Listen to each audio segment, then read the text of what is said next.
What's up, everybody? Welcome back to The Verse. It's Rob Moon from Copos Universe. We have Joel from Dead Within Days behind the camera. Today, I want you to think about a question. We are all looking to be successful in what we do, and all of us are going to face temptation on the way there. We all have lines that we don't like to cross, but sometimes we cross them. We're all human. The question is, how far past that line can you go before you can come back? How far can you slip? That's the question of my concept album, Slip. Slip's a project that I've been working on for about 6 years. It's going to be a concept album told in 3 acts, telling just that. How far can we fall before it's too late? Please, before we get into it, like the video, leave a comment, share with your friends, subscribe to Moon Groove Records, follow us on Instagram. Let's get into it. Slip is a concept album in simplest terms about temptation. It's being told in 3 acts. Today we're only going to be talking about Act 1 because this is a big project. And before we get into the story, we're going to talk about what inspired Slip, where this idea came from. So for some context, I started working on it at the end of 2018. About a year earlier, I was working with my band, They Found Glory, and we made this awesome song called Tumbleweeds. Tumbleweeds talks about the Great Depression, and it's just a real acoustic, bluesy sound. There's like a whole jazz section that my buddy Ben plays on the piano, and I played this really bluesy guitar solo.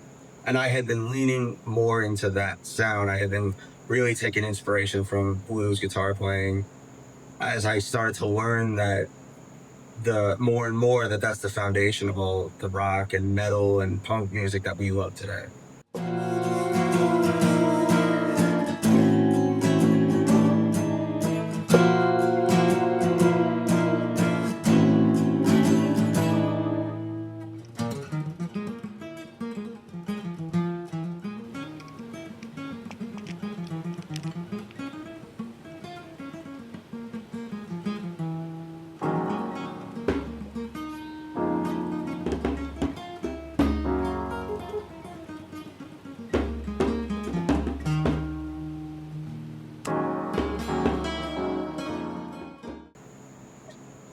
After we put that song out, my friend was like, dude, you should just make a blues EP for fun.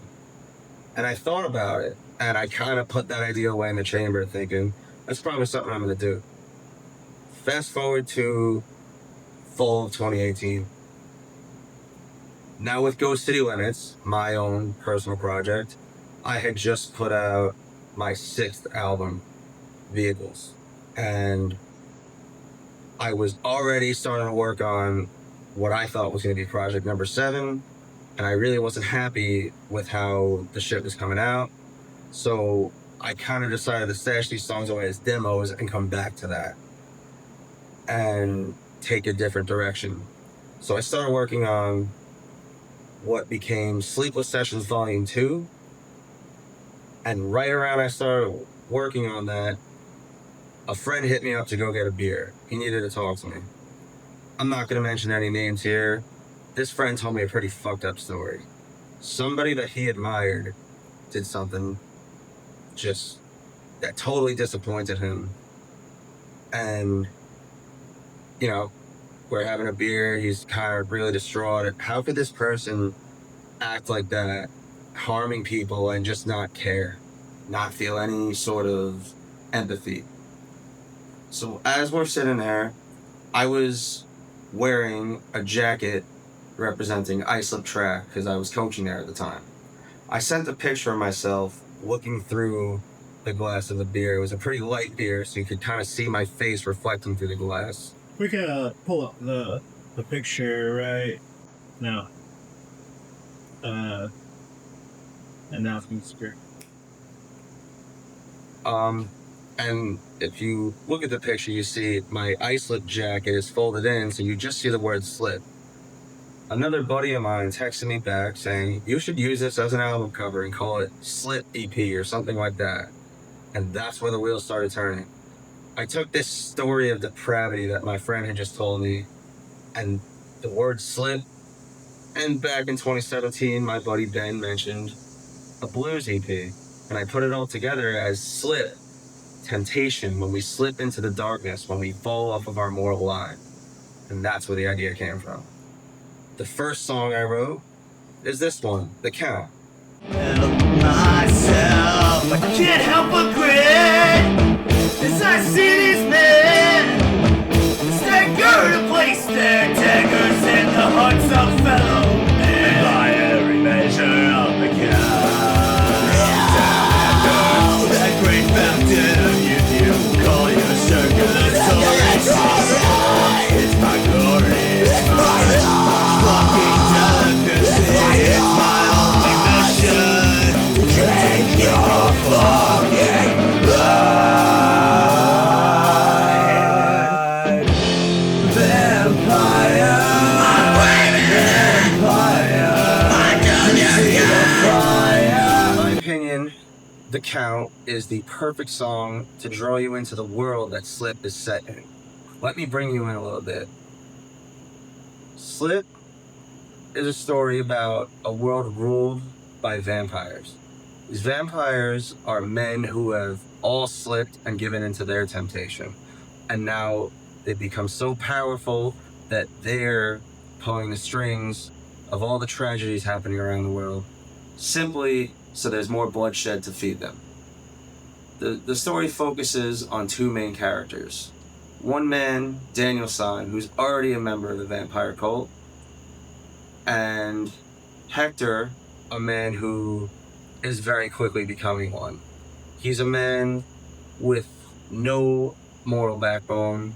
He has no concept of how his actions affect other people because he doesn't care. It's all about what he wants, and he shoves his weight around like a bully. The cult of vampires thinks he's perfect to become one of their ranks, and he's not even aware of them yet. Daniel-san, he has grown tired of the shit. He's been a vampire for so long. In fact, he's lived multiple lifetimes, like multiple incarnations of this guy. Every single time he's gone the wrong way and ended up becoming a vampire. He's aware of it. He's realized he's meant to be here and he's sick of it. He's bored. He doesn't take any pleasure in the string pulling and the gambling and the bloodshed. He's just kind of living. So he decides, I'm gonna go give this guy a warning, because why would I want anybody that would be living like I am? So he goes to see Hector, and he tells him, you're gonna get what's coming to you if you don't stop living how you're living.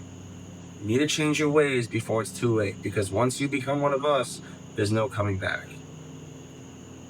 Of course, Hector doesn't listen, and in the very next song, The Count, he becomes the Count. The Count is specifically depicting the moment that Hector does become a vampire. He wears it like a crown. He takes pride in it. The song's told from his point of view. I am the Count. So Daniel-san's warning went completely to waste.